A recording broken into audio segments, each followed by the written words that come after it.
So hey guys, welcome back to my channel. तो काफ़ी time से मैं वीडियो अपलोड नहीं कर पा रही थी क्योंकि मैं आइडिया ढूंढ रही थी कि मैं किस टाइप में वीडियो बनाऊँ या किस बारे में वीडियो बनाऊँ।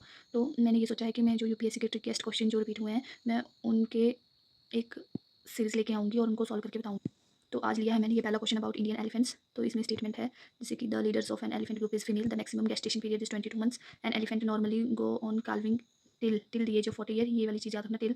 And among the state in India highest population is in Kerala. अगर हम ये तीनों स्टेटमेंट भी नहीं आती ना, अगर हम फोर्थ वन चेक करते हैं फैक्चुअली इनकरेक्ट है क्योंकि यहाँ केरला नहीं, यहाँ पे होगा कर्नाटका। कर्नाटका में हाईएस्ट पॉपुलेशन है। तो इसके बेस पे हम देखें तो ये वाली और ये वाली स्टेटमेंट गलत हो जाएगी क्योंकि फोर्थ स्टेटमेंट ऑलरेडी गलत होगी। यहाँ पे केरला की जगह क्या हो जाएगा, कर्नाटका।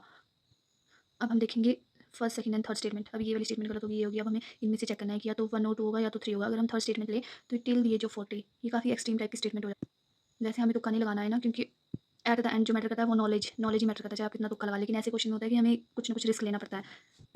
अगर हम न्यूज़ में पढ़े तो शायद ये वाली चीज़ भी उस टाइम पे जब ये आया था तो उस टाइम पे कहीं पे ऐसी चीज़ मेंशन नहीं थी, ऐसा होगा। लेकिन अगर हम थर्ड स्टेटमेंट को देखें ना, तो इसमें हम ये चेक कर सकते हैं कि टिल द एज ऑफ 40, ये हमें कुछ बहुत ही एक्सट्रीम स्टेटमेंट लग रही है। तो अगर मुझे इसे सॉल्व करना होता तो मैं इस बेस पे सॉल्व करती। तो अगर हम थर्ड को भी गलत मान लें तो ऑटोमेटिकली आंसर 1 और 2 आ जाता है। और ये एक फैक्ट है कि इंडियन एलिफेंट या जो भी नॉर्मली एलिफेंट होता है, उनकी जो हेड होती है वो फीमेल होती है और उनका गेस्टेशन पीरियड जो 22 मंथ का होता है वो और ये हाईएस्ट होता है अमंग एनी एनिमल्स।